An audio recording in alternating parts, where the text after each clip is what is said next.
That'd make a lot of sense now to me. Right.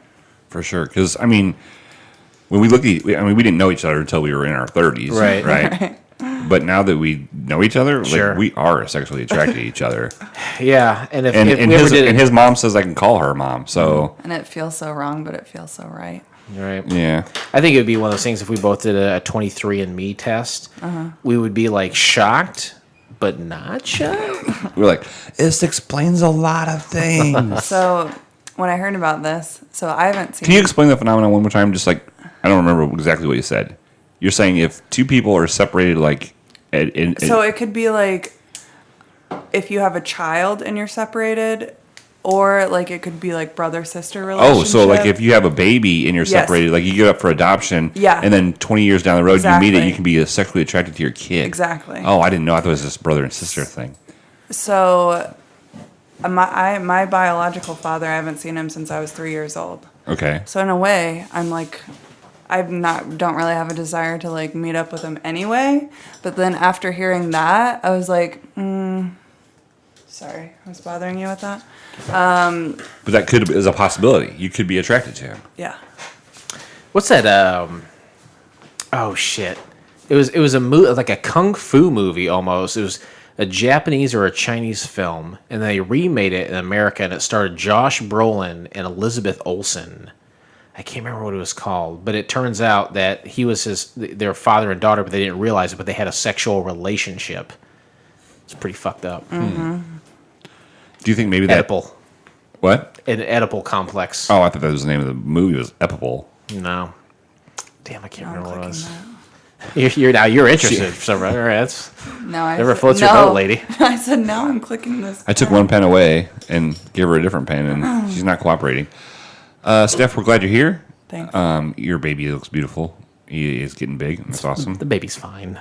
It's a baby. We're kind of concerned about the fact that he's like not talking and doing like at least detasseling. Right. He doesn't have a job yet. I mean, come on. Okay. Baby detasslers. He gets the ones real low. It's not even time for that yet. That's the part of the joke. She's like, I'm gonna wreck that part of the joke. It's not even time to detassel. Knee high by the 4th of July might not happen. Knee high by 4th of July might not happen. Okay, I heard you the first time. I don't know. But it might not happen. You know that is, right? Yeah. Corn should be knee high by the 4th of July. And usually by the 4th of July now it's like boob high. It's like pretty high. I mean, I don't look at corn stalks that way. But I mean, if I've seen some corn stalks with some really nice tits. I don't know. I sexualize vegetables. You know, cucumbers grow on the ground. Well, you have to unearth them. All right, let's start this fucking All right, shit. go ahead. She used to be an actress. Oh, really? Did she do anything out of scene? And I think her biggest deal was she starred in a pilot. Pilot? What's a pilot? Well, you know the shows on TV? I don't watch TV. Yeah, but you are aware that there's an invention called television, and on this invention they show shows, right? Yeah. Well, the way they pick TV shows is they make one show. That show's called a pilot. Then they show that one show to the people who pick shows. And on the strength of that one show, they decide if they want to make more shows. Some get chosen and become television programs. Some don't. Become nothing. She starred in one of the ones that became nothing.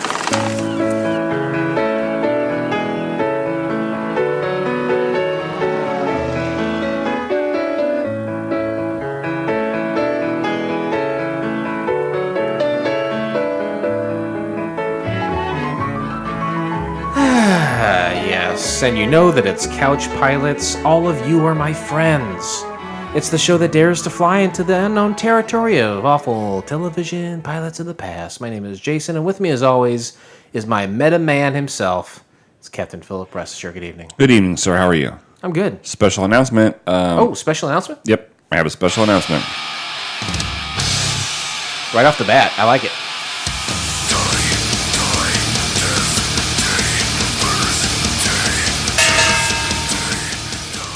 Even after last week's episode, I am still married. That's the special announcement. I mean, should we pull back the curtain and say it's only been 20 minutes since we recorded? I mean, there's a lot of time for you to be divorced. I'm rolling the dice on this one. I think I'm going to be all right. Snake eyes. We hugged it out. Yeah, I saw it. It was one of those things where I was like, maybe I should just kind of like apologize, but not completely give in and apologize because I don't like to give in because I feel like here's the thing about marriage and with relationships. And later on we can have somebody on that might, tell me different, but I don't want to say I'm sorry a lot because then I feel like I'm giving up whatever kind of like stance I have in the relationship. If You lose your power. well, not necessarily power, but lose your power. What are you, He-Man or Skeletor? By the power of Grayskull. So I don't like to say I'm sorry every time because then I feel like, oh, this is just going to be a thing where I'm going to have to say I'm sorry every time for the rest of my life. Mm-hmm. So I will fight to the death, and I have. I've had many women that I've killed because of it. You've hold on a second. Did you just admit to having killed many women? Oh yeah. Okay, good. So I don't want to give in, but then if somebody is around, like for me, this was my thought, is for an hour and 20 minutes you were in a room full of tension and you handled it perfectly fine. I'm as even keeled as our guest for today. Sure. No spoilers. Sharp-eared listeners will know exactly who our guests are. Nice.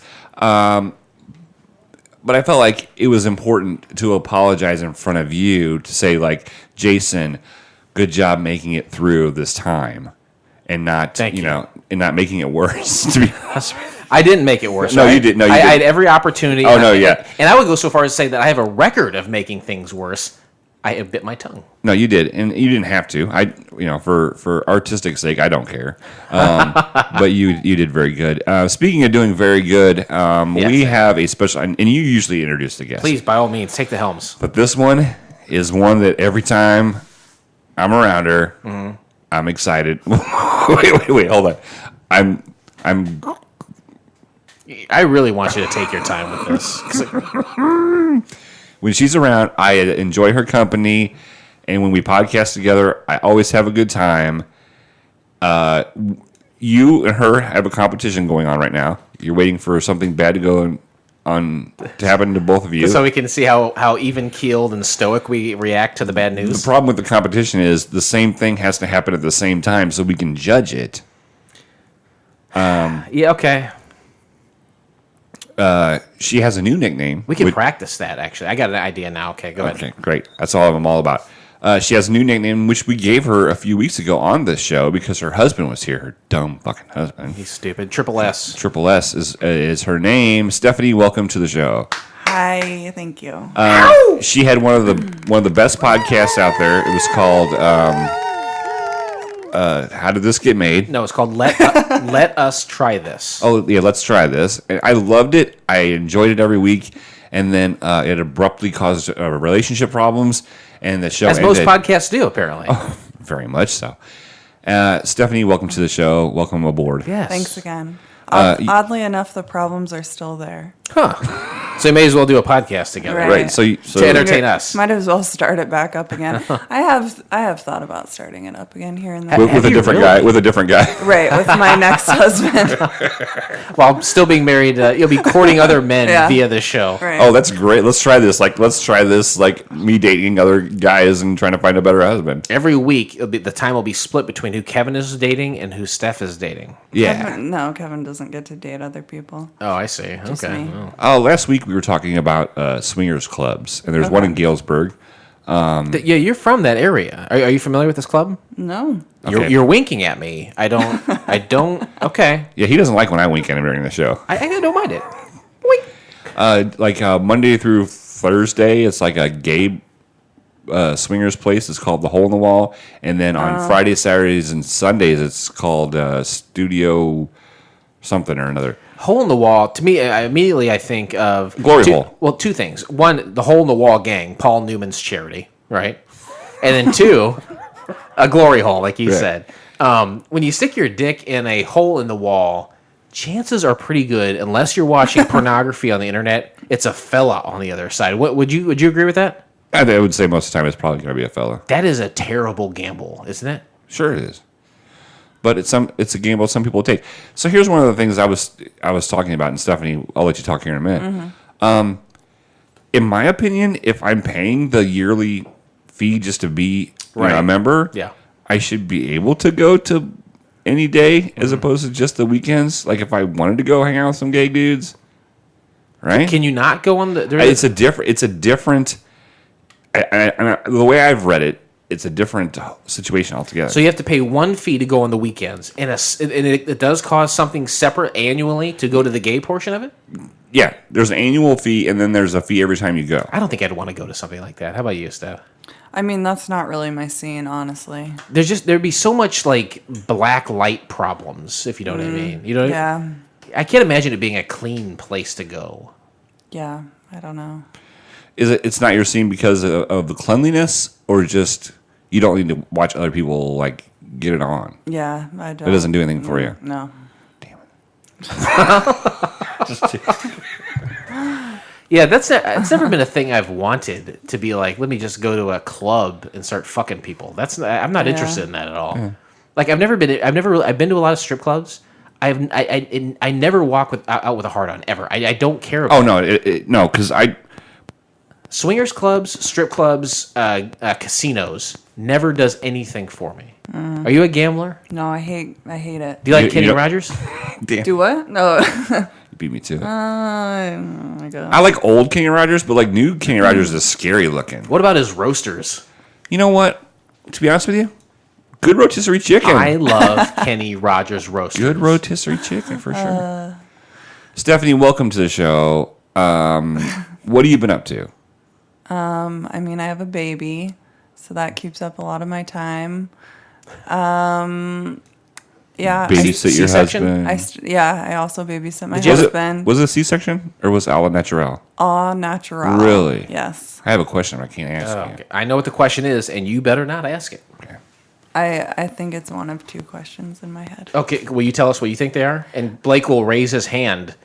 I think question number one, or option one is, did you poop? No, Okay. that's not it. Option number two is, did you tear? That would be, okay. Raise your hand, I said you do. Yeah, that's immediately where Blake's mind goes. Me, I was just thinking, oh my God, the miracle of life. Sure. Right. That's what I was thinking. Are we hearing did we hear it? Yes, we're hearing a buzz, and I don't know what to do. I don't know what to tell you. That's your mic. Yeah, probably. Watch. Well, do you want to go back to the mic you're using in the last episode? I think you should.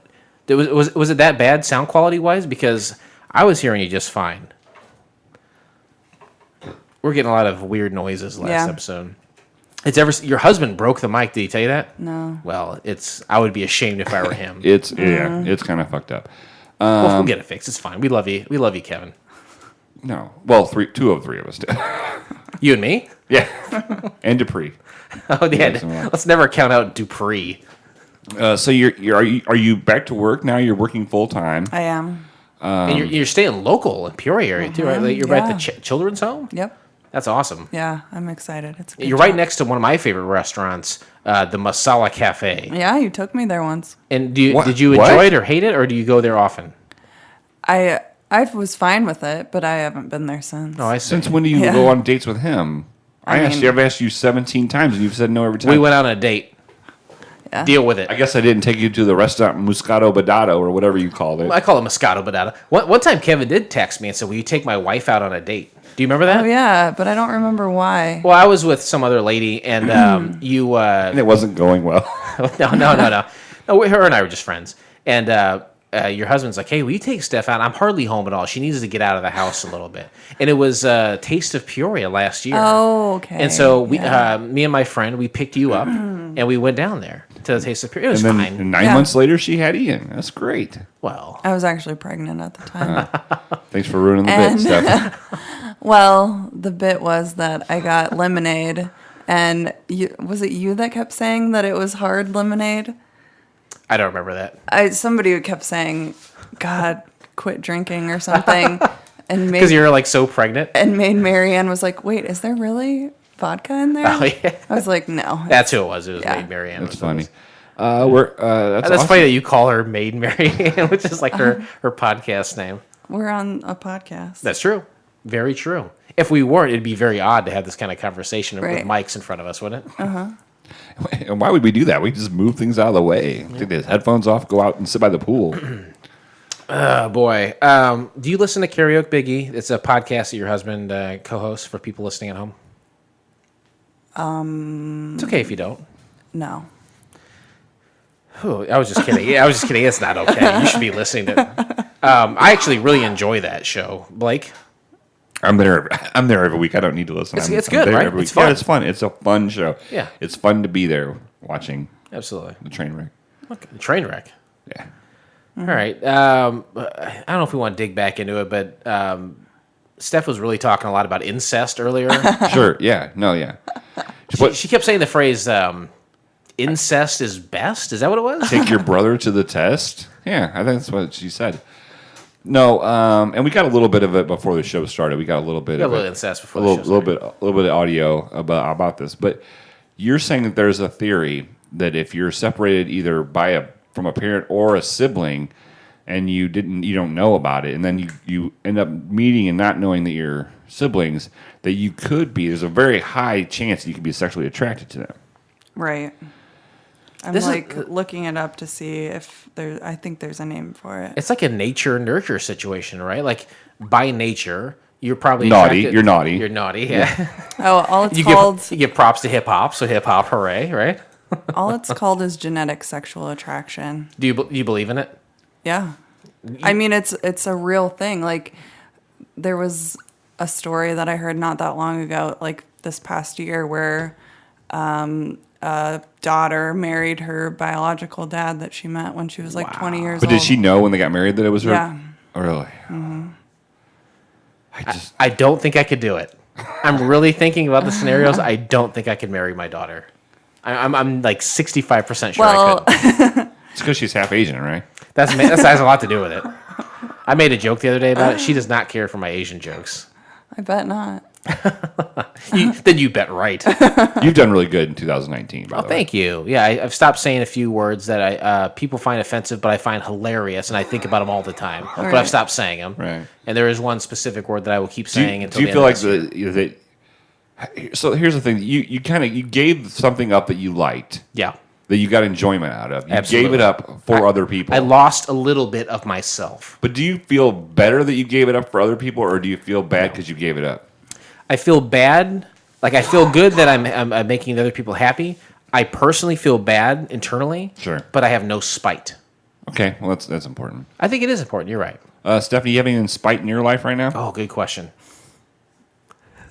Probably. My spite. Why are you writing stuff down frantically on a piece of paper? Are you writing a poem? I'm just making a list of things I need to talk to my therapist about. Okay. Oh, How long have you been with your current therapist? 6 months. Okay, if that doesn't work out, would you talk to Blake or Y as a therapist? Sure. Which one do you think? Please be me. Please be me. Please be me. I mean, No, please be me. I'm older. I don't think I can choose. Okay, both of us then. Yeah. This is it. We're doing it now. Yeah. We'll do it for half the price. Double time. I'll do it pro bono. Watch yourself. All right. I don't know. Do you like being a mom, or did you have postpartum depression? I don't know. I mean, it's really hard to say because you're like very emotional at times in like a hormonal type of way. Yeah. I don't think I had postpartum depression, but Like you didn't want to shake your baby or nothing. no, or like What about your Laffy nothing Taffy? weird. Yeah, always. you like Now and Laters? I always want to shake my tail feather. Oh, But there's like baby blues and like I got the baby blues. but sometimes in the middle of the night he wakes up and he's got poop in his pants. I tell Kevin, get up. He says, no way in that bed. I got the baby blues. I'm glad you guys find that hilarious. We could have done that for 20 minutes. Was it like that, Steph? Was your baby blues like that? Somewhat, yeah. Or was it like this? I got my baby blues, baby blues, baby blues. Chili's. Why do I always want to have chips and salsa from Chili's? You got baby blues, man. I'm sorry that Blake and I think your baby blues is hilarious. We're not going to lie. We do think it is very funny. Yeah, you should deal with some crazy hormonal. Well, I guess I have. maybe when you I were have a like couple 13, but I'm just talking about hormonal changes. I Whereas thought you meant- women deal with hormones all the time, and then Okay, well, this is a great segue into what we were talking about earlier in a phone call that we will make in just a moment. Okay. But you, not unlike myself, and I would even say I'm going to tip my cap to you and say you're more so in your even keeledness, Right. your ability to remain emotionally stoic, level headed. I can wane a little bit, but you are as constant as the Northern Star. Where do you get that from? Do you think? How do you think you were developed that way? I don't know. No, seriously. You don't think, My mom is very similar to me. Okay, so like Yeah. in the household, you saw her constantly like keeping her shit together. Maybe that had some kind of influence on you. I think it's probably partly genetic as well. Okay. I mean, yeah. I mean, but do you sometimes rage and we just don't know it?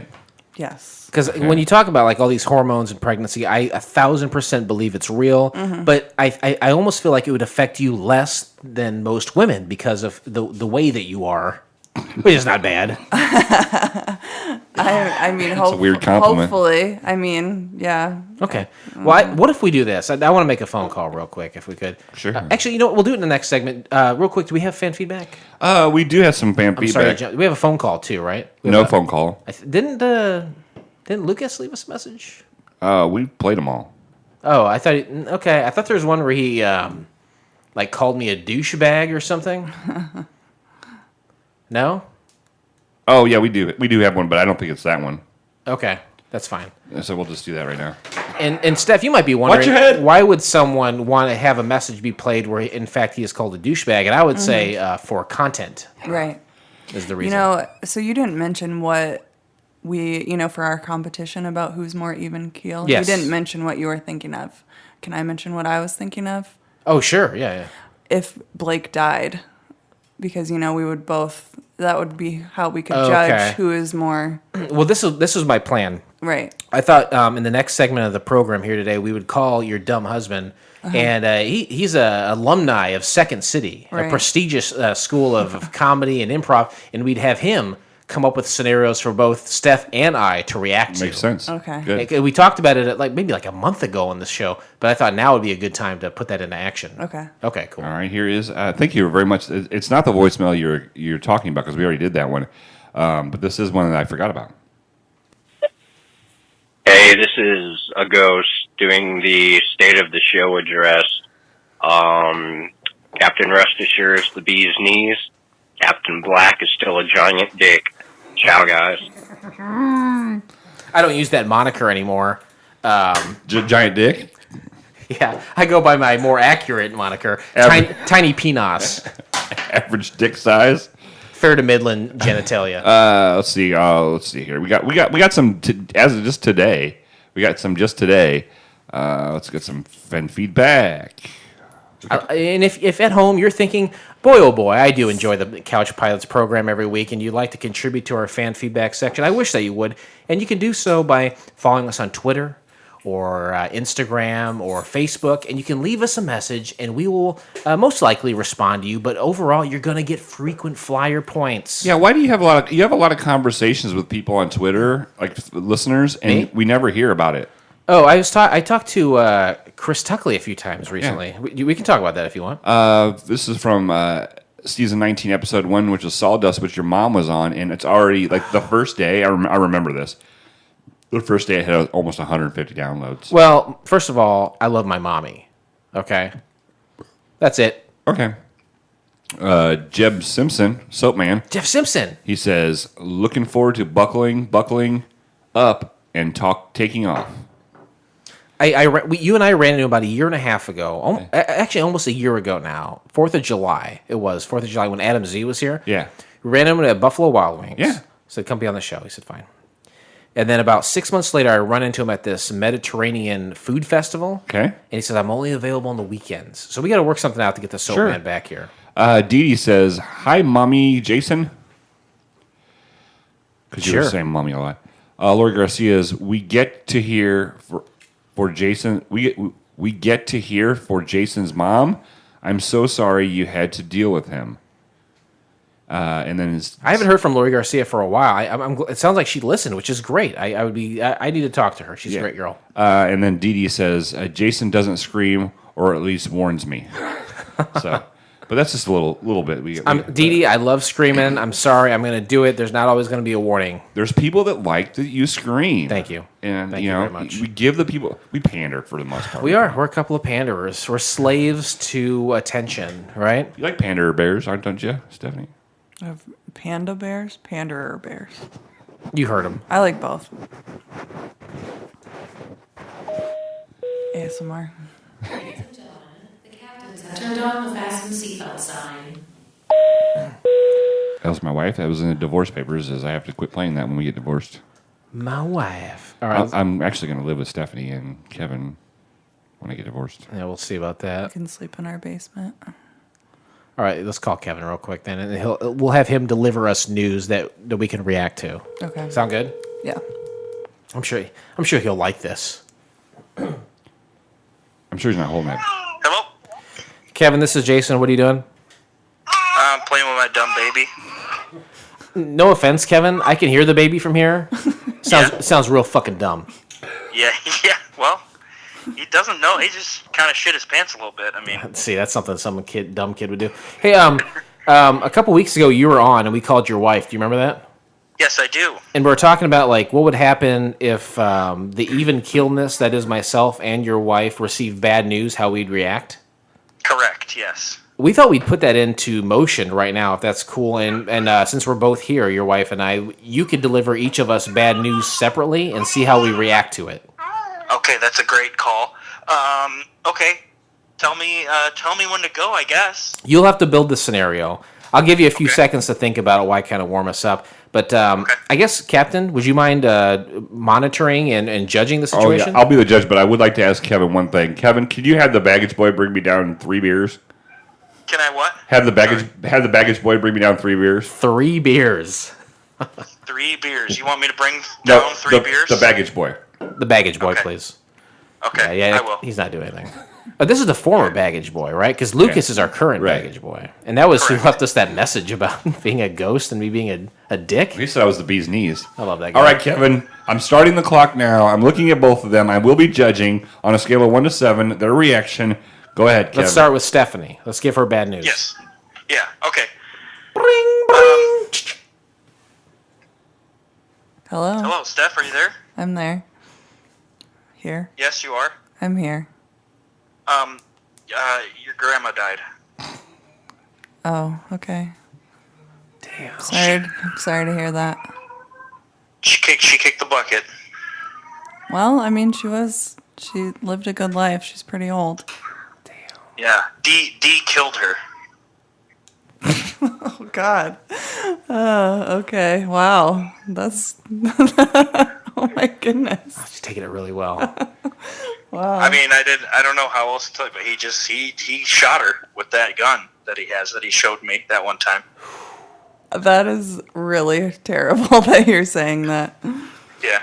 Ooh, okay. Wow, she's smiling. Yeah. Yeah. Okay. Okay. Okay, all right. right. So that All one's right. in. All right. Time on that. Time out. Time out, time on Your that. grandma's fine. Your grandma's fine. I just talked to her the other day. Yeah. All right. Oh, boy. Yeah, foot off the gas there. Thank God. Uh-huh. Blake, don't tell us your score yet. Okay. But you got to score down. Sure. 1 to 7, and 7 is what? Is erratic. And 1 is the most even keeled you Right. could possibly be. Okay, take a deep breath. All right, Kevin, you ready for me? I'm gonna ring. Yeah, I'm ready. Yeah, I'm ready. Bring, bring. Hello, this is Jason. Hey, Jason. Are you sitting down? Is this Kevin? Yeah. Hey, buddy. Yeah, I'm sitting down. What's going on, man? Well, I don't know how to say this. Blake had sex with your mom. What? What?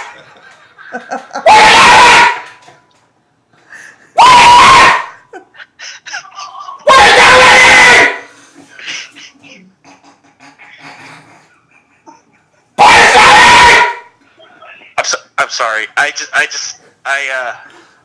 hate to be the bearer of bad news, but To describe it. that's bad news.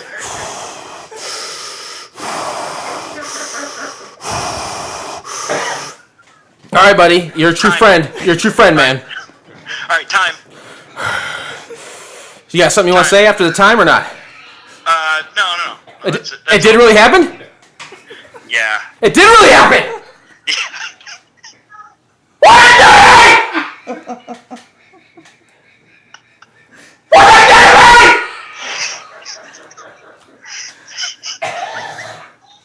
I'm sorry, man. I don't know what to tell you. I mean, this was all an elaborate setup. Very elaborate. All right, You're time. good- Time. you're good friend. Now it's time. It didn't happen. Now it's time. It did happen. It didn't happen. It didn't happen. It did not happen. He did not do it. It didn't happen. Yeah. No, All she's right. fine. She's with her loving husband. It's all good. Okay. All right, Blake, how do we do? My score is Steph, you got a 1. That's good. That's really good. All right, now I cross my fingers for me. Jason, I'll give you a 4. What? What is that? Oh boy. All right. Well, looks like I lost this one. I accept defeat gracefully. Kevin, thank you for being such an integral part of this. Hey, no problem. All right. All right, I'll bring some beers down. All right. All right. Thanks. Bye.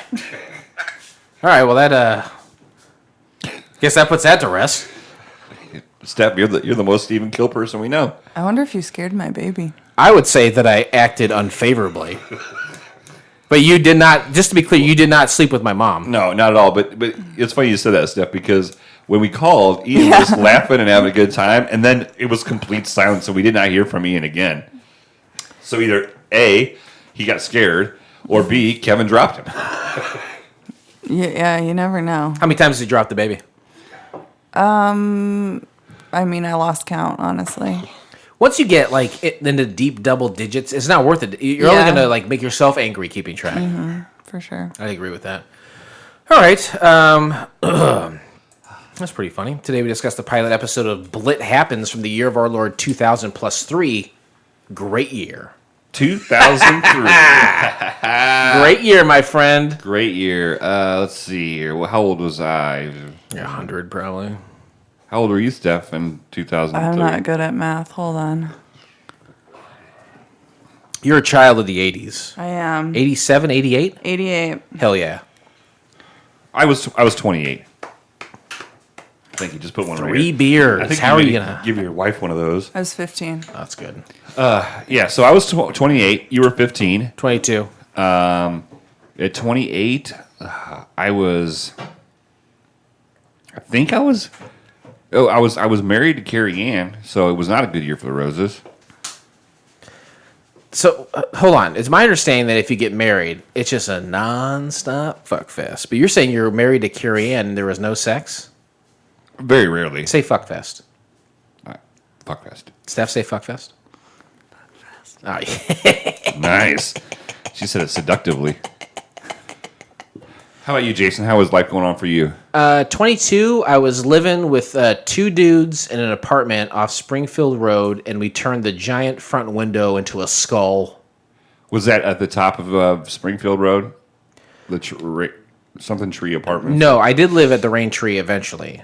But I lived off of Flossmar Lane, and it's a building with. It was actually, you and I shared. I don't know if we were talking about this on the show before. The townhouse that you used to live at, you had a landlord there.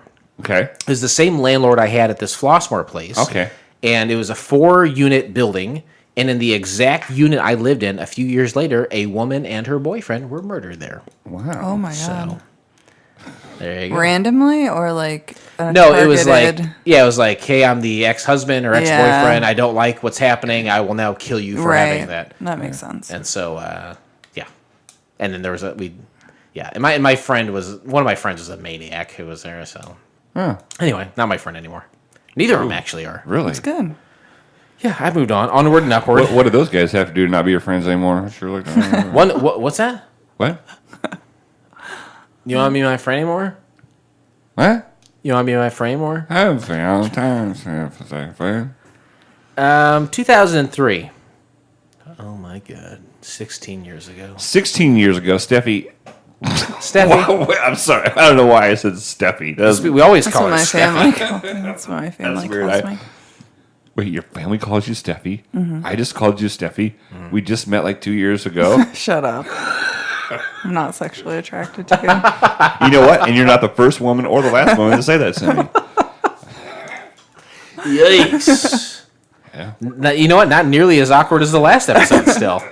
You and your wife and your marital discourse. What was I going to say? So in 2003, there's some things that we didn't have that we take for granted now. Eventually, I talk about things that Right. happened that year. Yeah. Blake is so good at knowing the things that didn't happen. Sure. Right.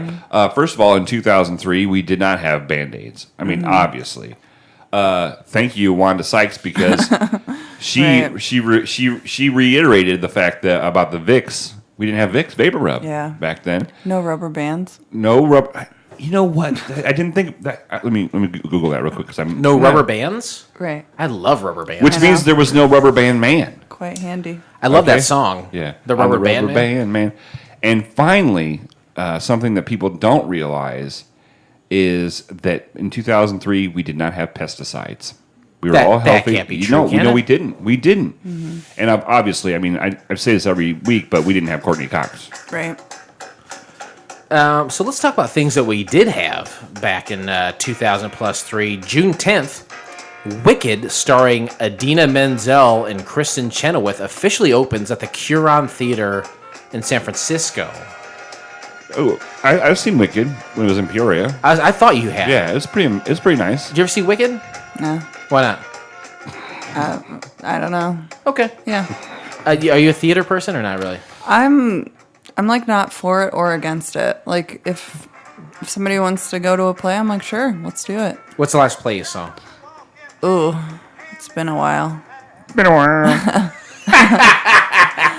Honestly, I can't remember right now. I think the last one I saw was maybe was it Mamma Mia with Scott Elam from Karaoke Big E? Probably, yeah. It's been a while. Been a while. I'm gonna write that down. It's good to do that. Write that down. Yeah, for sure. What did you think of Wicked?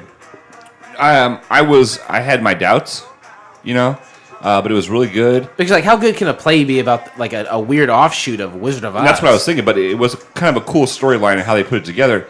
I do feel bad about the lady from Wizard of Oz and from Wicked who has to wear all that green paint because that is not good. It cannot be good on your skin. The Wicked Witch of the West. Right. Yeah. Talk about pesticides. Right. Where did you see it? At Civic Center? At the theater? Yeah. Very cool. You remember when John Travolta mispronounced that woman's name? Oh yeah, that's exactly what I thought about when That's you first said it. I can't it's weird because that woman is probably a very talented woman, but like the only thing I can think about when she her name is mentioned is John Travolta. Was it introducing her at the Oscars? I think so. And it was for like Did she win? There will always be a special place in my heart. Or she was singing. She was gonna sing. For the think she was songs that singing. create their most memorable moments. Yeah. Here to perform the Oscar-nominated, gorgeously empowering song "Let It Go" from the Oscar-winning animated movie Idina Frozen. Menzel. Please welcome the wickedly talented one and only Adele Dazeem. Adele Dazeem. I love how he says wickedly too. yeah. That's because he was trying to figure out. He was adding stuff because he was trying to figure out how to pronounce the name, and he's like, "I gotta go for it." You're exactly right. Oh my God, wonderful. June 17th, Moneyball, a book about the 2003 Oakland Athletics baseball team and GM Billy Beane's sabermetric approach inspired by Bill James, is published.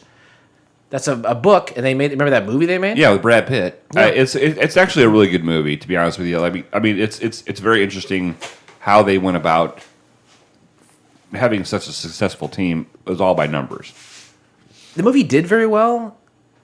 I think that speaks volumes to the screenplay to make a movie about baseball and statistics. Sure. I don't know. I think that speaks quite a bit about it. And you guys know the current Jeopardy guy they keep talking about? Yeah. He's like a Vegas sports bet guy, but he wants a job with the MLB. So he's like, people are coming to him with this kind of like train of thought. These different MLB organizations are coming at him saying, "Hey, we want you part of our organization because of the strategies you're using on Jeopardy." Have you heard of that? That's a true thing. I know that he's like, at this point, he's won so much money, he's just like donating all his winnings now. That's weird. At what point, Blake, would you have so much money that you would start donating? Never. So you would keep accumulating cash forever, like so much Bill Gates. Yeah, but he's a good example of someone who's donating money. No, I'm not giving anybody anything. Where were these people when I needed it? Steph, you are by all means a kind of a bit of a social worker, right? Yeah. So you see people who are in need all day. That's true. At what point would you stop earning cash and say, I'm just going to donate the rest. I get enough. Oh gosh, I don't know. I feel like I would be happy with like $100,000 a year. You know what I mean? And then just I give could live away off the that. rest. Holy shit, could I live off of that? Yeah. I mean, No, you need more. yeah. Too much would never be enough. Just like everything in my life. Too much is never enough. Bring me 3 beers, right? They weren't all for me. I didn't know that at the time. Steph- I thought, like, holy shit, we got 45 minutes left. You're going to down 3 fucking tall boys? Did you think the same thing? I mean, Really? I You- I didn't put it past you. Okay. I now know how you guys feel about me. This is your intervention. I only have 2 people that showed up. That's it. No one else. We asked a ton of people. No one. This is what I have written down. There's actually people upstairs that didn't even bother to come down. Yeah. It was literally going downstairs. They wouldn't do it. June 21st, Harry Potter and the Order of the Phoenix, the 5th book of the series by J.K. Rowling, is published worldwide in English. You know, Harry Potter Yeah. was one of the first times that I realized that I hate when people like hype things up too much. I'm really glad to hear you say that, actually. You're not a Harry Potter guy at all. No, right? I've never seen any of them. I think I saw the last one because I was with a child, but I never read the books. Did you know the child? Or No, it's just a child. It was a beggar on the Get in street. the van. Yeah. I am too old, I think. I know people roughly my age that are super into it. I don't give a shit. Yeah. No, you too? Is that I was in like the wheelhouse for it, and I think that's just why it turned me off so much. I'm like, and like I wasn't like against it by any means, but I just like hype is too much. the hype is too much. Like I can't just stop talking about it. Yeah. Blake, what's the last time you got hyped up? Hamilton? Well, yeah, when we were going to see Hamilton, I was pretty Circle back to musicals. I was pretty There was like a year. Oh no, yeah, where you were Hamel Man. Yeah, right. I've been listening to it lately Now too. it's like Moose Lodge. It was camping one year. Don't worry. Absolutely. Bowling. Camping, bowling, Moose Lodge, Hamilton. Yeah, all the you have your fixations, and God love you for them. We have to have things to preoccupy us because we're all circling that drain that is death, right? Sure. Let us have some fun before we go. No, I think, and once I saw Hamilton, it was kind of like the pinnacle. So there was like nothing more Right. once you saw it. Yeah. And then Garrett got to see it. He got surprised for his graduation present. His mom took him. You know what I mean? And so, at least he got to see it. So it was all full circle. But Right. no, there'll be some. I'll have a different infatuation later on. You've been sticking with the moose for a little bit, and you've been bowling for a while. I'm curious what the next thing is. I'm more interested in what's I'm happening actually in your life than bowling my really. own. I'm actually bowling pretty well lately. Like High 200s. mid 200s. Is this like pro level? No, I mean, you would have to they bowl like 16 games a day, and I don't even have the stamina to bowl 3 Physically. physically. They bowl 16. I've seen some a of day. the bowlers, and they're huge fucking fat guys. No. No? It's changed. The sport of bowling has changed now. Yeah, there's not a Yeah. bunch of big old fat guys. Okay. But like the women's, I know on Friday they bowl 8. They take a break, like a 3-hour break, and they bowl 8 more. And then if you make the cut, then you bowl another 8 on Saturday, and you end up bowling like 8 or 10 more on a Sunday to finish the tournament. What are the long-term effects of bowling? Are we talking Oh, some sort of carpal tunnel or I'm not? having problems with my wrist already. And it's because of that? Oh yeah. Okay. So Maybe the Swingers Club is next. Oh, yes. Oh, my God. Imagine the content that you would churn from that I place. know that's one of the things I thought about. I was like, it's almost worth making the payment just to go one Right. time. But I'm thinking to myself, because that's how I refer to myself. Sure. I'm thinking, it's in Galesburg. Right. There's 4 or 5 Sure. there's 4 or 5 clubs in Chicago that are supposedly like really good, but that's like 4.5 hour drive, right? Just go to Galesburg. Yeah, go to Galesburg. Make a trip to Iron Spike. But just think Round it out. but just think of the difference in quality of people. Only one way to find out. Yeah. You gotta go. People are people. I mean, People are people, so why can't you see, huh? Okay, I'll tell Molly. Hey, see that big fat old guy? You gotta fuck him because people are people. Sit on I think you still get to choose once you're there. Nope. It's consensual rape once you're there. whatever color wristband you have on, the other person, it's If you match up, it's fuck time. Steph, why did we choose to watch BLITT Happens? Do you know? There's 3 reasons. Oh my! I didn't even say 3. She just knew. This is great. It's free. It's available on the internet, and it's a pilot that didn't go to series. She's amazing, isn't she? This is the first time that I've got him in like less than 30 seconds. It's very good. 2 weeks in a row, we've had people know. Sure. That's fantastic. So you're probably asking yourself, where can you find the entire episode of BLITT Happens? Well, you can find it by subscribing to Couch Pilots in SoundCloud, Spotify, Apple Podcasts, or your favorite podcast app of choice, and then simply click on one of our classically blue links in our show notes, or go to YouTube and Steph. You know what to do too. Shouldn't he just put a period in there? I kind of like it. You like to see people struggle? Struggle to breathe. You know what Kevin said? There's sometimes he wakes up in the middle of the night and you're choking him out because you just like to. You really like that shit. You're a fucking sadist. I think my new obsession pretty soon is going to be like murderers and like murder stories, like. You're crime. like a lady now. True crime. Yeah. Supposedly, there's a thing about that. We were talking about, theologies or whatever. Okay. Right? No. Deities? Theories. Okay. I don't know what you're getting at. Theologies, there's.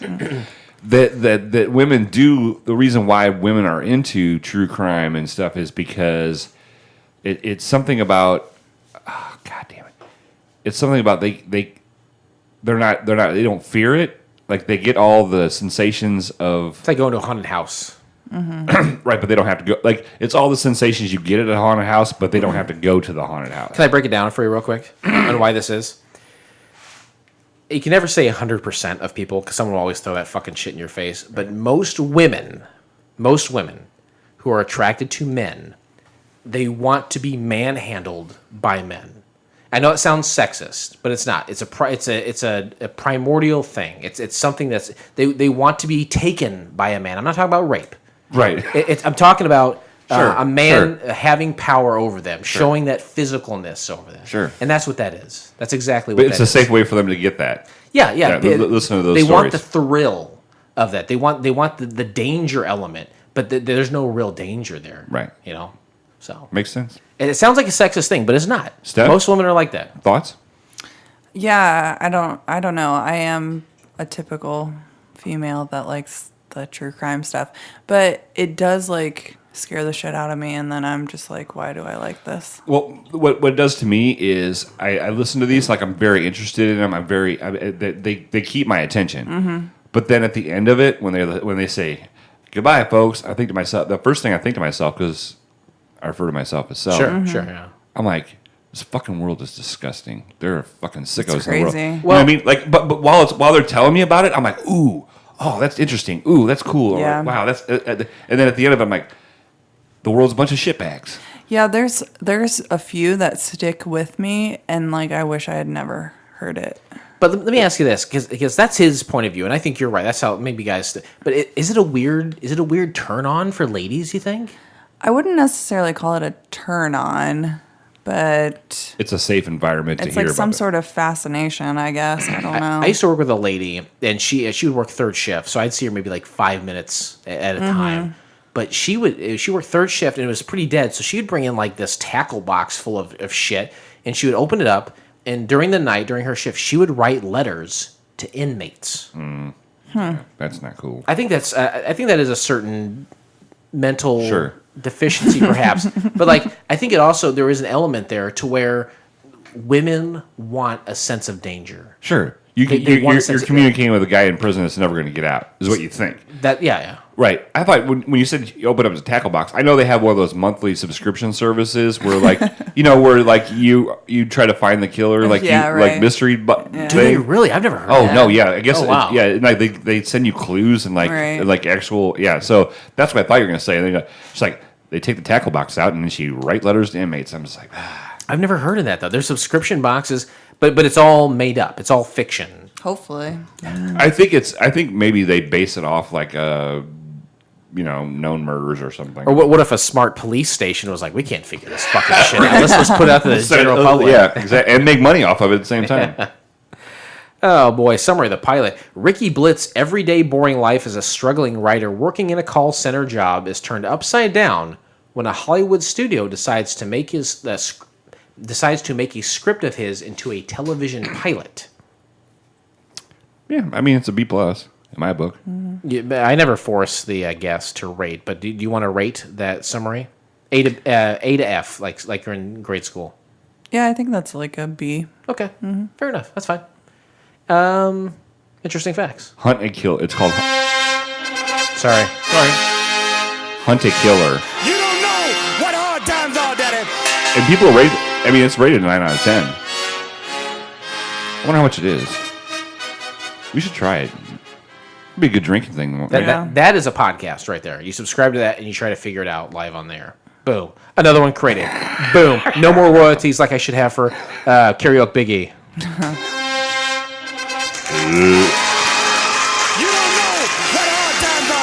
Ladies and gentlemen, welcome to Interesting Facts. May I present to you the Scourer, Jason. Oh, thank you. We don't need to go over it every week, right? No, I don't That's think it. so. I think it's enough said. Stephanie knows, like when she hears that and she knows Interesting Facts is coming up, she tells Kevin, leave the room. Ian, go crawl your ass out of here. Avert your gaze. Well, he's not, how you don't know if Ian's gay. You don't know. I have a gaydar. It's really accurate. You got a gay child. That's fine. He'll spend more time with me. He'll go shopping with me. No when he unplanned grows up. pregnancies. Hey, Yeah, I'll true. love him the same. Interesting facts. Directed and produced by the Farrelly brothers, notable for films such as Dumb and Dumber, There's Something About Mary, and Shallow Hal. Fact. All three of those movies I thought were stupid. Okay. But you've seen them. Yes. You seen those films? Yeah. Mm-hmm. Okay. Stars virtual unknown Ricky Blitt, writer for projects such as The Family Guy and The Ringer. You ever hear that fucking shit? The Family Guy? Yeah. No, The Ringer. Yeah, I do believe that. Wasn't that Johnny Knoxville? Yeah, he played like a mentally handicapped guy Going or to the something. Special Olympics? It seemed like a film that was wildly like that should have been released in the 1980s, Right, But it yeah. wasn't. Yeah. Yeah, if it was released now, it'd be crazy. And Even when it's it was only- released, yeah. it was like, why? What? Yeah.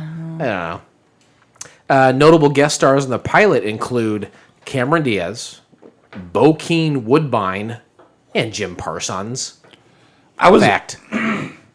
When I saw Jim Parsons on there, I was like caught off guard. I was like, that's that guy. That's that guy. Interesting facts over. Oh, sorry. That's I fine. didn't bring any rules, did I? No. I was. He just trying looks to say- very young. Like Jim Parsons always looks young, but he looks really, really young in this. Yeah. Are you a Big Bang Theory gal? No. Good. I like you more. Captain? I used to watch it like in the early days, but it never really did anything for me. I think that is the Friends of our Sure, time. yeah. Like you'll go back and watch it, and it's one of those things where you ever see when they take an episode of Friends and they remove the laugh track, like on YouTube or something. It's off-putting. yeah. It's like Really? It's not funny. It's like the laughs track is telling you this is funny rather than someone talented making something funny. Oh, that's cool. I would need to check one of those out. No, seriously, I want to check one of those out. I want to see. Oh, you do? Like on, it is odd. It's Yeah, unsettling. Twitter responses. Twitter responses. I wonder if Jason got some Twitter responses. Do you know if I did? Yes, you did. I did, actually. I got some big-time Twitter responses on this one. First one comes from Conrad Good. And as always, when it comes to Twitter responses, I put out there to all the actors and writers, creators, producers, directors, all that shit. I say, hey, greetings from the Couch Pilots podcast. We talk about TV shows that had only one episode. Next up for us is BLITT Happens. We're excited to watch it, and we're wondering if you had any fun/interesting info you'd wanted to share. Thanks. Hope to hear from you. And again, Conrad Good, one of the stars of the program, he played a security guard and I struggled to think of where the security guard was, but he played it nonetheless. He says, when I asked if he had anything interesting to share, he says, just that the Farrelly brothers are the best. Always a great time on set. And to which I responded, I have so much fun with their movies, I totally believe it. Thanks for getting back with us. That's cool. Security guard. Mm-hmm. There was also an agent on the show. I don't know what that would be either. Do you know what that means? Well, yeah. Oh, the agent. Yeah, his agent. Right. Yeah. Okay, that was played by a fella who goes by the name of Jake Head. And while he did not respond to us, he definitely started following our Twitter page. So thank you, Jake Head. We responded by following him as well. And you're probably thinking, oh my God, that's great. No, I'm not. That's wonderful. I'm thinking there's got to be more. In fact, there is. The show is called BLITT HAPPENS. There's a fella by the name of Ricky Blitt. He's the one who created and started the show, and I had a very back and forth with him himself. So this may be one of the most prevalent Twitter responses we've ever had. Oh, gosh. Again, I say the same thing about watching the show. If there's anything interesting you'd like to share with us. And Ricky Blitt himself, he says, sure, let me know what you'd like to know, and I'd be happy to share the beyond surreal details of a show that had Jim Parsons and Cameron Diaz in it, and me somehow not fainting in their presence. I said, no doubt, 2 heavy hitters. Looks like you've worked with the Farrellys for a while now. How did that come about? I assume the pilot/show was your idea. Did you want to play yourself from the beginning, or were you ever looking for someone to play you? Because I called you my meta man at the beginning of this program, because this is kind of a meta pilot. Sure. Not only for us as the program talking about pilots, but the pilot itself was about a man selling a pilot. This is a very incestuous, not incestuous, Steph, don't get aroused, program today. Ricky responded, to answer your other question, I have pitched myself starring in it, thinking it would make everything more authentic, even though I had never acted before, except for a 20-second live-action sequence in Family Guy with Alyssa Milano. Now, I've seen a lot of Family Guy. I don't remember a lot of live-action stuff. Mm-hmm. No. I said, Alyssa Milano, not a bad way to get your acting start. Thank you for being so generous with your time. 2 quick/last questions. Was getting such big names in the pilot due to the weight that the Farrellys bring? And why didn't this pilot get picked up? We always ask ourselves, what happened to this pilot? What can we do to improve it? Why didn't it get picked up? He says, I think it was way more a cable show than a network show, and we made that show for a network. Back then, Jim Parsons wasn't a name yet, but we couldn't see instantly how amazing he was. But yeah, Cameron Diaz did it because the Farrellys, and she couldn't be nicer. I thanked him once again, and we parted ways. That's cool. That's really neat. That's awesome. Well, let's put him on the Hall of Fame wall. Yeah, absolutely. Ricky Blitt, you were in the Hall of Fame. Congratulations to you. Let's hear a little bit from tonight's sponsor. It's from a little program that I think Steph likes, and that's called Vanderpump Rules.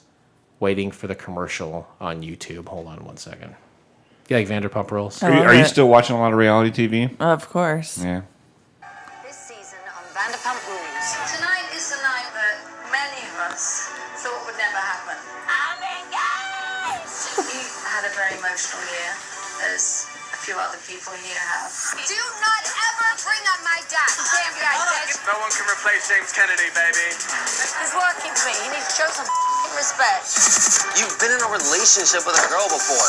It is not your business to tell. I let you go out all the time. You don't let me do anything. I do what I want. Your relationship is in trouble. It's like you dick punched my heart. Do you think I'm stupid? I decided to take a break from him. You're surrounded by a lot of people that really have supported you. No. Yes. It's our birthday!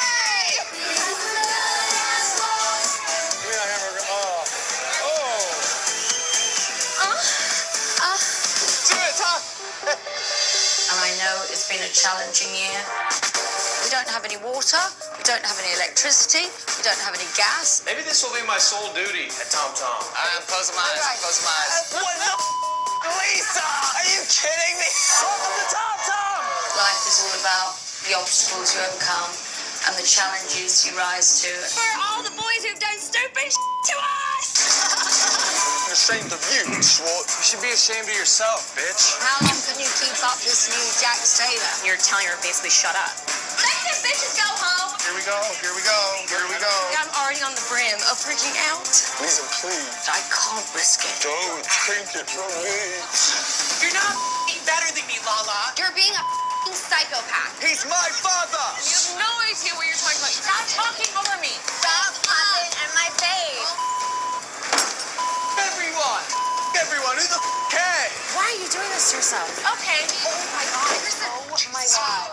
That was so trashy. That's like the longest promo I have ever heard of in my life. Well, I think you talk to your sponsors and they pay for an amount of time, and Vanderpump Rules paid for 2 minutes and 22 seconds, and God damn it if they didn't get every second of it. Yeah, I can't believe you got them. My first sponsor committed suicide. I think it's a different thing.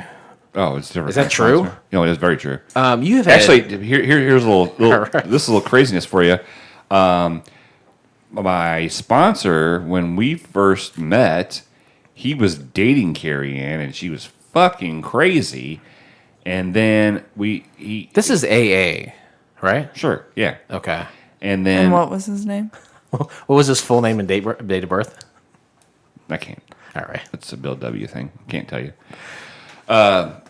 And then he left the program, right? Okay. He had some issues and left the program. This is before you knew her and dated her? I knew of her. I had dealt with her in a just to like not but she was fucking bizarre and crazy. Okay. 2 years go by. I see her one time, meet her, find out who she is. We start talking. Next thing you know, we're dating. Next thing you know, we're getting engaged. Next thing you know, we get married. Next thing you know, she fucks another guy named Blake. But somewhere in there, there's a baby pops out, right? Yeah. Oh, sorry, I forgot about the baby part. I forgot about the baby part. Which parts was she crazy and which parts was she not crazy? Yeah. I can honestly say that when she was dating Adam, she seemed very crazy to me. And when I met her like 2 years later, like she wasn't crazy until the placenta blood came out. That's when she got crazy. And then the guy died? Oh yeah, and after we split up and got divorced, she called me one time and she's like, "Hey, I just wanted you to know that Adam died." Why would she tell you that? This is at the time. It's your ex-wife who used to date a man who was your sponsor, who left me for another guy. Yeah. And then she calls me to tell me that. Why? She said, I just thought you should know. And what did you do with that information? How important was this person to you as a sponsor? Oh, no, he was very important to me at the time. Yeah. But I also knew the kind of lifestyle he led. And how did he die? He committed suicide. He did? Yeah. Oh, Jesus. So, but at the time, I think coming from her, the news coming from her kind of desensitized it a little bit. And then the fact that, I knew he was out of the program. I knew he wasn't doing... You had lost touch with him. I lost touch with him. He wasn't doing the right things in life. And, so, what I mean? So, it was, So. Steph, have you ever dated someone that died? No. Mm-mm. Huh. Unless there's people that died that I didn't know about, but... Yeah, I was going to say, I don't keep track of all the ladies I've dated, so the chances are many of them are dead, but I don't know about it. I still haven't found anything on Jamie Toomey, so if any of the listeners out there can find any information on Jamie Toomey... Spell the last name. Twomey. Are you sure I was going to be like... Blake to spell it? Well, I was going to say like Too or Tu, no, it's but it's like TWO, like the number 2? Yeah. Wow. Yeah. Like tomb... No, tomb would be T-O. I would like to know what happened to her. Sometimes, Steph, you can ask Blake for very detailed information that is not appropriate, and by God Almighty, he'll give it to you. I peed on her once. He peed on her, yeah. See, I didn't. Neither you or I would have asked him that, but he gave that information willingly. So, when you pee on somebody, where do you pee on them? Oh, good question. Meaning, like, what room or like no. what part of the body? What part of the body? Assuming it was in a residence, in which room did you? What part of the body? Good Lord. She was laying in the bathtub. Okay. So there's a drain nearby, which is good. Right. It seemed to be the least. He still wants to tell us where in the house it was. She is on board. The Bristol area. Okay. That's comforting, actually. I'm glad it wasn't the face. Oh, no. I mean, I'm not going to degrade the woman. Remember when he talked to Shemansky about R. Kelly peeing on us and how much money it would take for us to have him pee on our faces? Yeah. Not much. It was not much for you. It was enough to pay for your backyard. Right. I mean, I've been peed on before, so it's a big deal. I don't know. I have no interest in having a woman excrete on me. It's not what you. It's not the. If you don't think of it as pee, it doesn't. It's not gross because you know what I mean. It's not gross if it's in the right atmosphere. You know what I mean? All right. Okay, I'm going to take your word for it. I can't imagine a scenario where I see urine coming out of a lady and think, oh, that's not urine. No, I'm not saying you go, that's not urine. I'm just thinking you don't think about that when you're in the heights of passion, unhealthy. I hate to go sex. too deep into it, but Here we go. like, All right. How deep? but is it just like you're just like hot and heavy, and you're like, hey, I have to pee, and she's like, don't worry about it, or is it like? Don't worry about it. Is it like No, it had been planned. discussed. Yeah, it's planned. You can't do that. You can't. You can't be on somebody unplanned. It's not, you can't. Well, no, you still were like discussing it with Right. her. No. Yeah. It doesn't seem like something that is like, oh my God, I got to stop or I'm going to use the bathroom. Go ahead and go on. No, this is a thing where it's like, I am planning. You and I are about to be turned on by my piss. To be honest with you, it was one of those type of relationships where so much stuff had been done. You're looking for like the next thing. You keep trying to heighten it. Yeah. Yeah. Okay. Yeah. I get it. I guess That's fair. Steph gets it. I don't know what that means exactly. We'll leave her to her own devices, I suppose. Speaking of devices, we are going to set my cellular device to 10 minutes, and we will talk about the program known as BLITT Do you guys Happens. think less of me because I told you that? I don't think we can get any less than where we are. And we'll start. Captain, if you want to start us off, I'll point to you. Cameron Diaz is on the screen. There's no I don't believe there was no boom right into it. There was no theme song or nothing. No, It was right just into like there was the whole it showed Fox and Right. running time thing, but there was no theme song. There was no intro or nothing. Cameron Diaz is talking to this little itty bitty Jew guy, right? Mm-hmm. He's Jewish, right? He has to be, right? He has to be Jewish, yeah. He And looks very Jewish to me. And then they do some mutual stroking, which I thought is a pretty funny way of putting it. And he explains to Cameron Diaz that he's a 33-year-old virgin. But she's there talking to him because she loves a script that he wrote. Right? Yeah. But yeah, he keeps talking about he's a virgin. Yeah. Because they called him Virgin Mary and Virgin something else.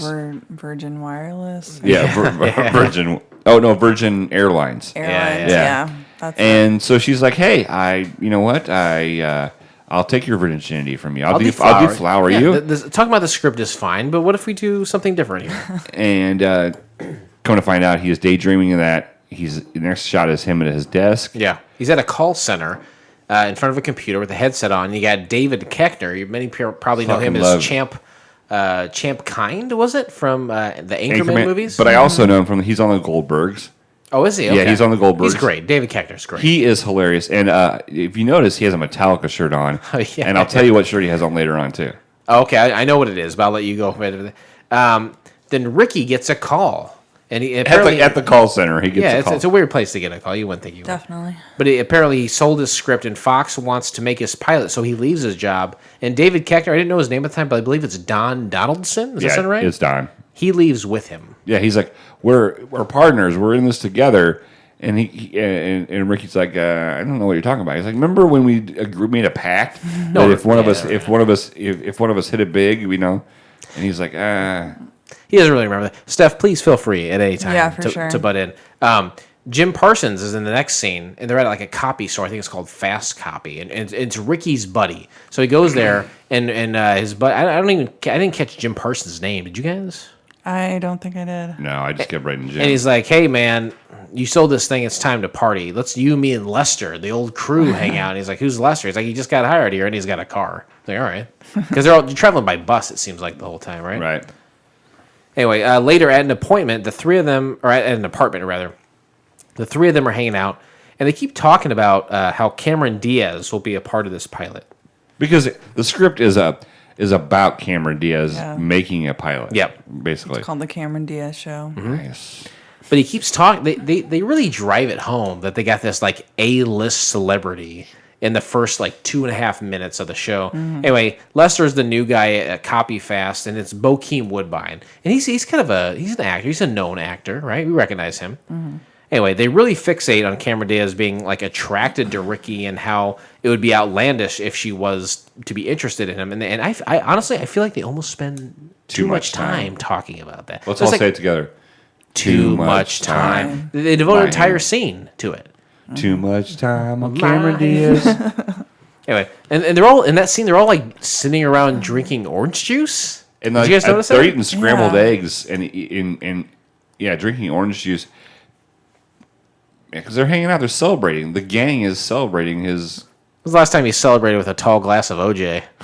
You know what? I probably should. To be honest with you, it would not be a bad idea. So Ricky and his agent, I believe the agent was the guy who followed us, Jake Head or whatever his name was. Mm-hmm. He says he's his agent and they're meeting at Fox. And I think they said the show is a scripted reality show following around Cameron Diaz. Is that what they said? That sounds right. Okay. And if you note, I don't know if you guys noticed this, but Ricky's feet don't touch the ground when he's sitting in the chair. He's a tiny guy. He's a tiny guy because his suit's real big. On every time he has a suit on in this pilot, it's really big on him. But I feel like they over fluffed the chair to make it more noticeable. I can see that now that you're saying that. I didn't even think about it, but you're right. They must have been making a deal because they could have very easily made him appear less short than he actually is, but they really did emphasize it. Yeah, that was a whole bit. Absolutely. So it's called the Cameron Diaz Show, but the executives are like, we can't. We love the idea. Obviously, we can't get Cameron yeah. Diaz. She's it's 2003. About probably between 2003 2009, Cameron Diaz is at the height of her powers. For sure. And so there's no way we're going to get her for TV. Because honestly, these days, TV between like Amazon, Hulu, Netflix, big stars are going to some of these streaming services. That wasn't the case back then. Yeah. So for an A-list celebrity to go to small we've talked screen, about pilots before where in the reviews and stuff, they talked about how, movie versus TV. There was a time where it was absolutely you were a dirtbag if you were on TV. One or the other, absolutely. And you didn't have to be teenage either. Steph knows that song very I well. know she did. That's why I did it. High five that shit. So the exec's like, no way we're getting Cameron Diaz, A-list celebrity. And Ricky's like, hey, well, no, she's a part of the project. That's what it's called. So he's like very concerned about it. But then they mention, hey, remember, how about Shannon Elizabeth? She's a much more attainable actress. She's from the American Pie films. You remember that? You remember those American Pie films? Blake? Yeah. Blake? No? I saw one of them. Yeah. Sphincter's mom or something. Sphincter's mom, that's right. It's Stifler. I'm just being funny. It's pretty funny. So yeah, they mentioned Shannon Elizabeth, and Ricky's like, yeah, that's fine. We could work with that. It almost seems like Ricky is more interested in just having some super mega hot chick around versus he's obsessed with Cameron Diaz, and he wants a chance to date her. So that's why he was really worried about it. Right. Which look at the guy, right? You have a chance to meet Cameron Diaz. You're going to do whatever it takes. So the whole time when they're having this meeting, his buddy Don calls a couple times to the office. He goes to Don's house. He has a Molly Hatchet T-shirt on, right? Yeah. What was the first one though? Huh? You didn't mention what the first one was. Metallica. No, I mentioned that one. And Justice for All, right? Oh yeah, it was but it was Molly Hatchet on the second one. He's basically saying, Don, I can't be involved in this, blah blah blah. Yeah. And Don jumps out the window. I didn't know for sure if he died, but then we find out he definitely died. Right. All right. It's kind of a dark turn, actually, for the pilot. So Ricky doesn't want anything to do with him. Maybe the first season, and then he's like, all right. So he leaves, and then he commits suicide right in front of him. And then the next scene is a whole room of Ricky's new employees for this pilot, and they're all cheering for him as he nervously gives a speech to all the crew. And then he falls off his chair. Does he break his arm? Because in later scenes, doesn't he have a cast on his arm? At a funeral, he has. Now, I didn't understand it before, but now that you mentioned it, that the funeral scene was the next scene. He did have his hand wrapped up. Yeah. So he's in the apartment then with Jim Parsons and Lester, and they all talk about Don's death, and now the conversation has shifted away from Cameron Diaz and to Shannon Elizabeth. Now, I totally get a personality attracting a woman, but someone of a caliber of a Shannon Elizabeth at that time, or Cameron Diaz at that, it's pretty unrealistic, don't you think? Right. See how he looks in his status? Sure. I learned a new word while watching this. Oh, what's that? Someone has congisma. Oh, yeah. And what does that mean? They have charisma and you want to have sex with them. To be honest with you, Yeah. that's a pretty cool word. Charisma? I think I don't know. I thought it was good. I'll be quiet. No, not at all. It sounds like they got Shannon Elizabeth because in the next scene you got Ricky on a couch talking to her, and she's like kind of jokingly saying, I should kiss your feet. Your script was so good, it was so funny. I would love to be a part of this." And then he tries to like replicate the conversation he had at the very beginning of the show that he had with Cameron Diaz in his fantasy with the very much real and in front of him Shannon Elizabeth. It does not go well. No, and it reminds me of like right now that scene would have been cut out right now because there's a lot of. You think so? Oh, I understand what you're saying, but like I feel like it plays into it plays into it, but like I think that all the execs right now would be like, this is way too. Yeah, I think they'd be like, it's too close to I reality. mean, it's either play this scene or have him jerking off into a plant. You know what I mean? It's the same kind of thing. Right. She gets so offended that she gets up and leaves. And then she comes back and says, "You know what, man? I am going to stick with this." Despite you. Yeah. Which is why every time a woman has married me, she's like, "I'm doing this despite you." And I was like, "You know what? Let's try it." Yeah. This again, this is another way that this show feels very meta because of course you're not going to get Cameron Diaz to be on a weekly network program. She may do a cameo as a favor. This totally was, by the way, for the Farrellys. Sure. She had worked with them for Something About Mary. Absolutely, this was a favor to them. But someone like a Shannon Elizabeth, I can definitely see her being a regular on this program. Don't you? Sure. For sure. The next day they have the Did funeral. you set your timer at all? Yeah, we've got I feel like 10 seconds left. Oh, thank God. So the next day, Don's twin brother is also played by David Koechner. I never get his name. He gives a eulogy for his brother in church, and Ricky sits in the back. And then outside, no matter what the time says, I have to say this. Yeah, go ahead. I know what you're going to say. He goes outside. He sees Ricky or Don's family, and he's talking to him. And like, "Oh my God, what happened? You are help us get through this." And Ricky says Don had AIDS, and they say, "Was he gay?" He says, "No, he had the good kind." The good kind from a hooker. That was classic. That was probably the best line of the show. And then my notes say, "Wow, unreal." 2003, not that long. It feels like not that long ago. But as far as being PC, maybe an eternity ago. Yeah, that was 16 years ago. Maybe surprised they didn't drop a couple of N-bombs in there. Good God Almighty, the good kind. Why do you have a problem with nitroglycerin? No, that's not the N word I'm thinking of at all. So, Steph, we watched the same fucking show. Narcolepsy? For sure. Why didn't BLITT Happens work? Why did it work? Why didn't it work? It absolutely why did not didn't work. it Why work? is that? I mean, I don't know. I liked it, especially comparing it to other pilots that I've watched for this show. Yeah, I don't know. Come back to me. I don't know. Blake, what would you do to improve BLITT Happens? You saw it, just like Steph and I. Yeah, I think that you had not star power, but you had recognizable people except for Ricky, right? Or Rick, I don't know, but I think at this point, David Koechner had spent a year or two on Saturday Night Live. Anchorman maybe had just come out or was just about to come out. Was he already on The Office though, or was it The Office? No, The Office started in 2005, okay. 2006, and he was on sparingly from the beginning. Right. I think that there's a type of humor that a lot of people like that maybe is you have to have a taste for it. Okay. You know, there is no laugh track on this. It's a certain kind of humor. Mm-hmm. And I feel like if you don't get that kind of humor, you just think it's kind of dumb and boring. It seems very dry, doesn't it? It's very dry. And, Yeah. and maybe like kind of like Canadian humor, maybe. Okay. Does that make sense? Like I can see that, sure. alternative comedy. Alternative comedy, that's what I'm going to say. So if you're not into that kind of thing and you don't have the laugh track to tell you when something's funny, you miss a lot of stuff. Yeah. And I think that was what was difficult about it for most people, in my opinion. Like I said, 2005, 2006, we see The Office, a mockumentary television program on NBC. Single camera, no laugh track. in that time in American television, not prevalent. They really kind of set the stride. Something else that happened a little bit before The Office, Curb Your Enthusiasm. Kermit the Enthusiast. Hi ho. Exactly. I love being enthused. Yay! Lovers, the dreamers, and me.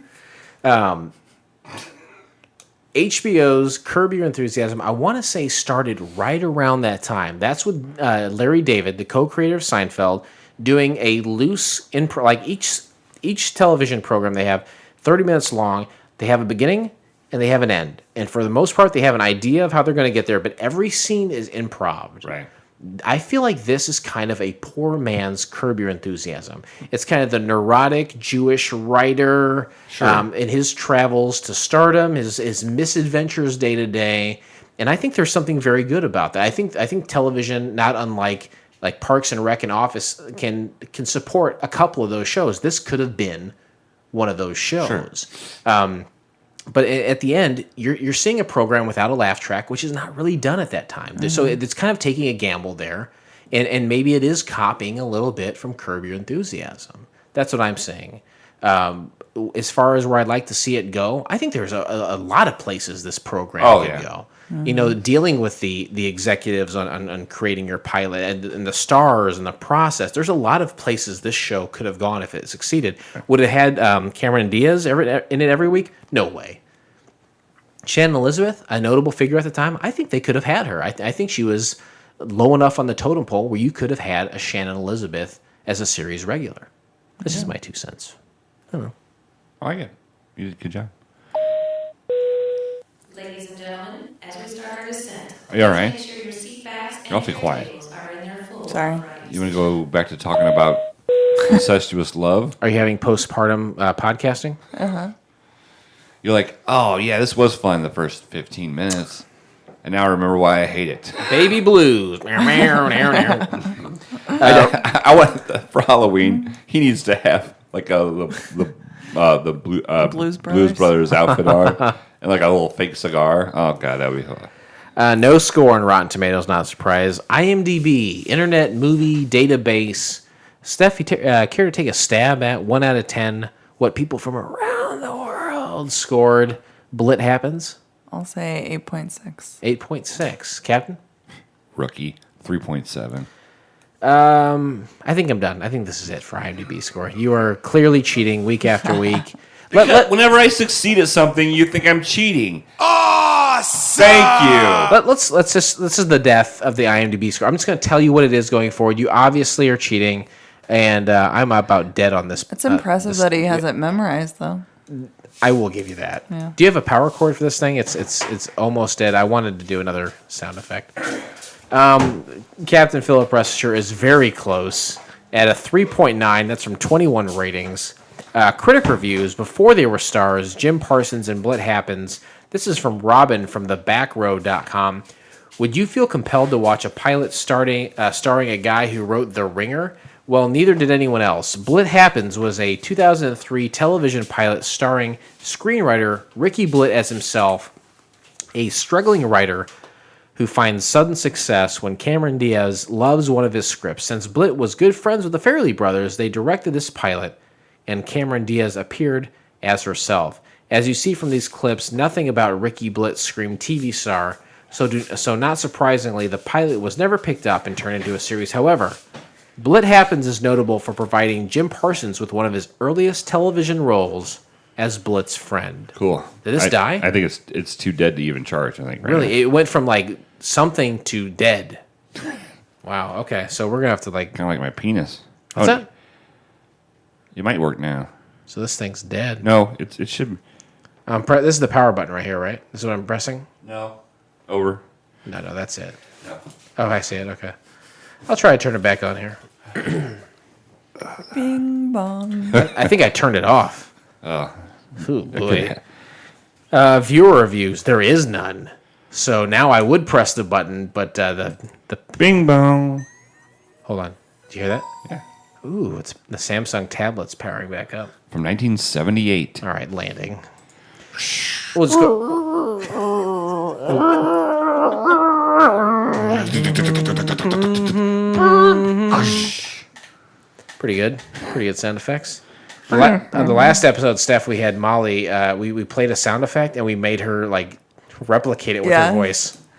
Did you guys like have a lot of voice like auto-tune type stuff on there, or was it just her voice when she recorded that? Oh, it's when she was happy. That's why it sounds different. Is because she was happy. Right. She was in a time in her life when she was satisfied with where she was. I get it.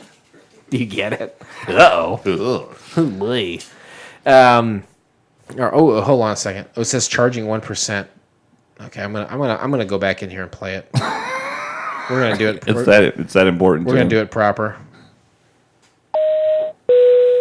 Ladies and gentlemen, welcome to FCF Airport. Local time is 11:11 and the temperature is 69 degrees. For your safety and comfort, please remain seated with your seatbelt fastened until the captains turn off the fasten seatbelt sign. What would this show be without a rating? I would say poop. It would be pointless. There would be no reason to do it. Steph? Yeah. Yeah. I mean, when you listen to this show, because I know you listen to every episode. You're a listener, right? I do. Now, I'm a little behind, possibly, but all right. My mom was on today. Oh. You want to hear what my mom had to say? Sure. Now tune in. Okay. I forgot what I was going to say. Oh, no, but, I mean, isn't that the basis of why you listen to the show is just to get that rating at the end? I mean, the banter is kind of, it's funny. It's the fine. The middle of it's kind of dry and unnecessary. But the end of it, that's what you come for, right? Yeah. I think that's why most people come to the program is to listen and get a rating. They want to know where you and I sit. She looked at me like I was a serial killer. I don't understand that. Did I say something wrong? Someone's been listening to too many podcasts, I tell you that much. 1 to 7 is the scale, 1 being the worst, 7 being the best. It's taken from the program affectionately and accurately known as Wings from the 1990s. 1 is the worst score you can get. That's a guy by the name of Roy Biggins. And 7 is the best score you can get. That means his name is Brian Hackett. Steph, I look to you. How do you rate BLITT Happens? Well, so overall, I liked the program, as I said before. I chuckled a couple times, even though there wasn't a laugh track. Did you laugh at the congisma? Did you laugh at that? I honestly don't remember. You didn't laugh at the gizma? I don't think I did. Congisma, not Gesundheit. It was a little bit of a dark turn with, Don committing suicide. No doubt. But, replacing him with a twin was pretty funny. Same actor, yeah. Yeah. So I am giving this a 6. Wow, that's pretty high. That's really good. She was entertained. She was. That's all that matters. You know what? She was entertained with us too, probably. Captain Philip, rest assured, I turn to you. How do you rate BLITT Happens? I can't give it a 6. Okay. I had a good time. It was cool to see young Jim. It was funny seeing Ricky with oversized suits on. I understood what was going on. I understood the comedy part of it. I give it a 5. I definitely give it a 5. I give it a nice 5. Okay. Yeah, not bad. I think I'm going to do the same. I think I'm going to give it a 5 as well. I thought this was fun. Sure. It was funny. Yeah. I understand what they're trying to do. I get it. Do you think it has to do with our generation? What do you mean? Well, or maybe it's just the art, like pulling back the curtain, the meta style of the time, or what? Just we have all watched a lot of dry humor. We get dry humor, right? And so maybe that's why we're giving it decent scores, is because we could get on board with it. We've already watched The Office and Parks and Rec and all that. Yeah. Do you think maybe that has something to do with it? There's a very specific part of the program. Fine, forget it. No, where we try to go back in time in our minds to that time period. Yeah. But maybe you're right. Maybe it's useless and fruitless to try to do that when we are so affected by what's happening right now. I would say, if nothing else, BLITT Happens was ahead of its time. Sure. You look at something like Dumb and Dumber and Shallow Hal. I don't feel like this had the same sensibility. It wasn't so over the top and slapsticky and goofy as that. That's why I liked it more. I thought Dumb and Dumber was a stupid movie. I like that movie. I don't like it at all. I didn't think it was funny. But this was a Farrelly Brothers production, just like Dumb and Dumber. But it wasn't over the top. I totally agree, and that's why I think I like it. I like BLITT Happens. I'm going to give it a 5. Maybe Ricky Blitt wasn't the right guy. Maybe he was. I don't know what the problem was here. It wasn't the best thing I've ever seen, but it was funny. I understand what they're trying to do, and I get it. There's plenty of places where this could have gone, but it didn't go anywhere. I give it a 5. You give it a 5, Blake. And Steph, you give it a very hearty 6. And with that, we'll close the books on BLITT Happens, and we will never speak of that show again. Yeah. But join us next time, won't you please, when we watch the pilot episode of Mickey and Nora. Here's a little something to wet your whistle. An ex-CIA agent can't convince anyone that he's no longer a spy. You can find the entire episode of Mickey and Nora by subscribing to Couch Pilots and SoundCloud, Spotify, Apple Podcasts, or your favorite podcast app of choice. And then simply click on one of our classically blue links in our show notes. Or go to the app for Daily Motion and check out all the commotion. Is this a Daily Motion one?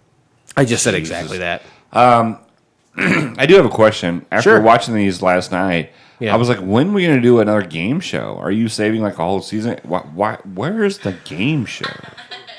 Okay. Oh, what was that? Sorry. Look, can we hear that? What was that? Who's laughing? Who's laughing? Let's hear it. Somebody, one of our listeners? Yeah, right. Don't know why it's not doing it that time. What is it? What are you looking at? It's like a live video. From who? Or a live photo. From your baby?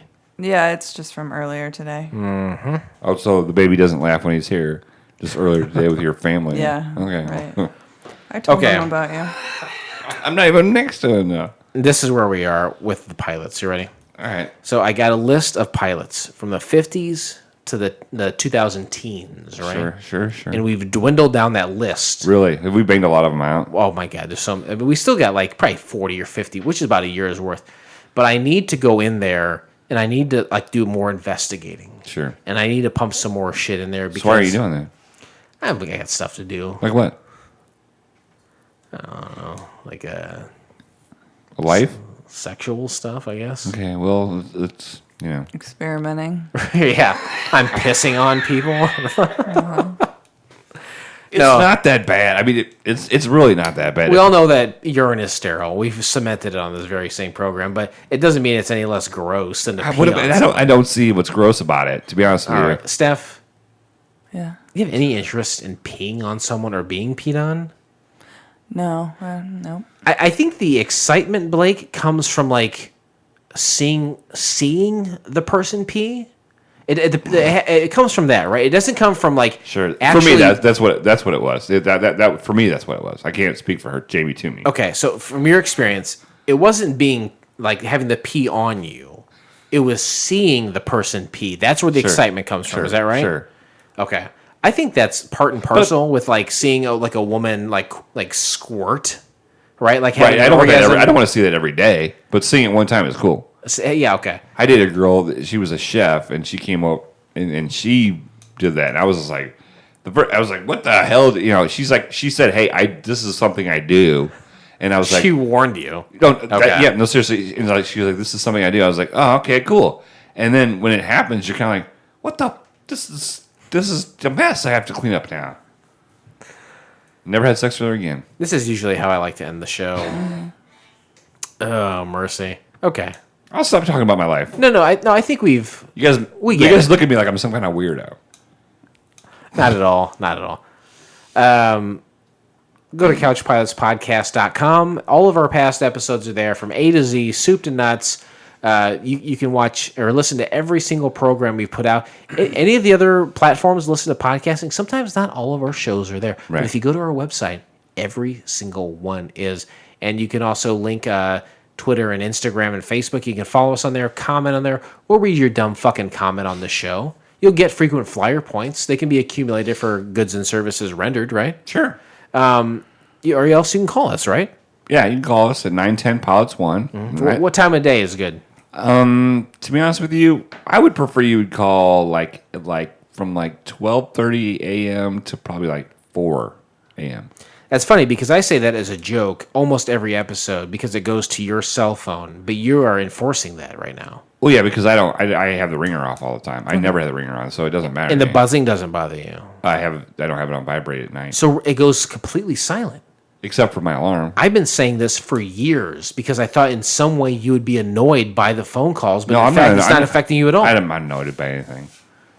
I'm very even keel all the time. This is you fucking me, is what it is, because I thought I was messing with you. No, this is me pissing on you. The enjoyment comes from me seeing the pee come out of you. 910-745. Don't worry about breaking that microphone. Yeah, what are you going to do, huh? 910-745-6871. Give us a call any time of day. The captain loves it. Leave us a voicemail. We'll hear what your stupid fucking voice sounds like, and we'll comment it right here on this very pro. We didn't talk about Patreon last time, did we? No, we didn't. Patreon.com/CouchPilots. There's 4 different tiers. We have got to be better than at least 50%. I would think so. I would think sound so. quality, content, guests. Yes. Right? Steph is a great guest. We have to be better than most podcasts being put out there. Yeah, there's people giving $1 a week, $1 a month to some shitty podcast. Give us your $2. money. We want your money. Do you remember when Scott said that he was donating $1 a month to us? Yeah. That never happened. He never did it? No, it never went through. I don't think he knew what he was doing. Well, then he owes us like $100. That's pretty close. Steph, Yes. you're one of our favorite people to have on. Hopefully, one of your favorite people in general. Okay. No. Yeah, that's true. Not just podcast. Do you enjoy it? Do you do this as like a favor to us, or do No. you enjoy it? I enjoy it. You enjoy it so much? I asked you if I could be on. Oh, yeah, Kevin's birthday trivia thing. Right. And I was so excited because I was like, absolutely, you should. Hey, who took the $20, by the way? What, $20? That we won a trivia. Oh, Kevin handed it to me. Do you want it? No, I don't. I've already spent it. It's fine. Already spent it? Yeah. Well, you spend it that night. You win trivia. They give you that's the gambit of trivia night, is that you take the money you won at the joint and you spend it. If I knew you were going to spend it that night, I would have had you buy me a beer. At that point, honestly, I was a little buzzed, and I don't remember saying goodbye to half the people if I said goodbye to any of them at all. But I know I was gifted that money. Okay, well, congratulations on that. Thank you. Well, I honestly think I was a good part of the answers. Oh, you were. Too. I'm just fucking with you. Oh, boy. Steph, thank you so much again for being here. We're always happy to have you. Of course. Is there anything you'd like to plug? Gosh. Baby blues, maybe? Right. Yeah. If you have postpartum depression, don't be afraid to seek help. It's normal. Have you listened to any like mom podcasts or like new parent podcasts or anything like that? No, that's weird. That's something to look into. Yeah. Now I don't have a commute to work, which is awesome, but I also don't have a lot of time to listen to podcasts. And then when you're listening to our show, so you don't have a lot of time to listen to it. I do. Yeah. Yep. We really do appreciate it. We do. Captain, do you have any message of positivity you'd like to give to everyone tonight? I was thinking about it during the show, and your friends are really important to you, right? It's very difficult to be a friend of mine. I understand that. My friends that are true friends, they figure me out and they accept me for who I am, and that's what you need when you have friends in front of you, right? You need to look at them and say, which ones of these really care about who I am and accept me for who I am. It was a couple years ago, Steph and Kevin, they met us at Buffalo Wild Wings. Yep. And I probably was just the same douchebag that I am now. And I appreciate it. I appreciate your friendship, even though... no, please, finish that thought, even though what? No. If you have friends that are true friends, get rid of the ones that are just like... Did you get rid of people that I don't know about? Huh? Who did you get rid of? Oh, believe me, I've been weeding out I've been separating the wheat from the chaff? Yeah. All right. I'm keeping the wheat. Getting rid of the chaff. Gotta get rid of that chaff, baby. No, just your friends. Look at your friends, and the ones that are accept you for who you are and care about you. Spend more time with them. Fair enough. Steph, do you agree? Absolutely. All right, and with that, this pilot. Steph's like, absolutely. That's why I'm never coming back here again. But it is always a smooth flight here on Couch Pilots. Thank you so much, and we will see you next time. Good times. On behalf of Couch Pilots and the entire crew, we'd like to thank you for joining us on this trip, and we are looking forward to seeing you on board again in the near future. Have a nice day.